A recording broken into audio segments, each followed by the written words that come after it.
اعوذ باللہ من الشیطان الرجیم بسم اللہ الرحمن الرحیم۔ سورہ نساء کی آیت پڑھ رہا ہوں، آیت نمبر 122۔ والذین آمنوا وعملوا الصالحات سندخلهم جنات تجری من تحتها الانہار خالدین فیہا ابدا۔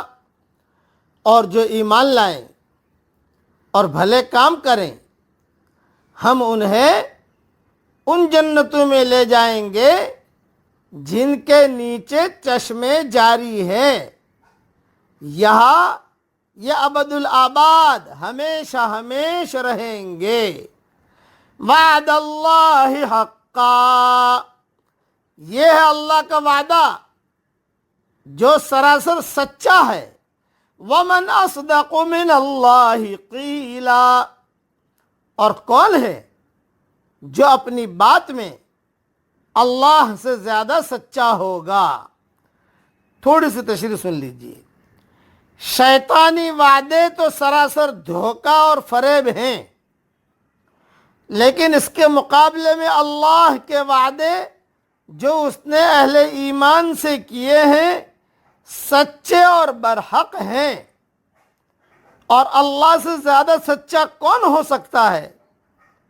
لیکن انسان کا معاملہ بھی عجیب ہے، یہ سچوں کی بات کو کم مانتا ہے اور جھوٹوں کے پیچھے زیادہ چلتا ہے۔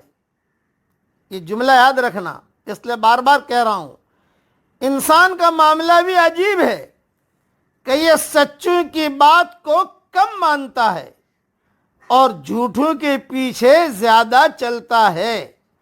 چنانچہ دیکھ لیجئے کہ شیطانی چیزوں کا چلن عام ہے اور ربانی کاموں کا اختیار کرنے والے ہر دور میں اور ہر جگہ کم ہی رہے ہیں اور کم ہی ہیں۔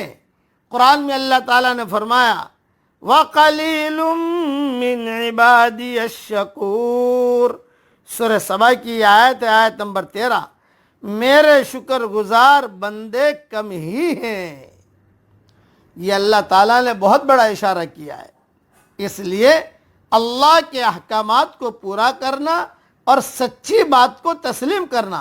اب سب سے پہلے زبان سے تو اللہ کا شکر ادا کر لو، پڑھ لو میرے ساتھ، یا رب لک الحمد کما ینبغی لجلال وجہک وعظیم سلطانک۔ اللہ تعالیٰ مجھے بھی اور آپ کو بھی اللہ تعالیٰ کے احکامات پر مکمل چلنے کی اللہ ہمیں توفیق عطا فرمائے، اور حضرت محمد صلی اللہ علیہ وسلم کے سنتوں پر چلنے کی بھی اور اس کو پھیلانے کی بھی اللہ تعالیٰ ہم سب کو توفیق عطا فرمائے۔ آمین۔ وآخر دعوانا ان الحمدللہ رب العالمین۔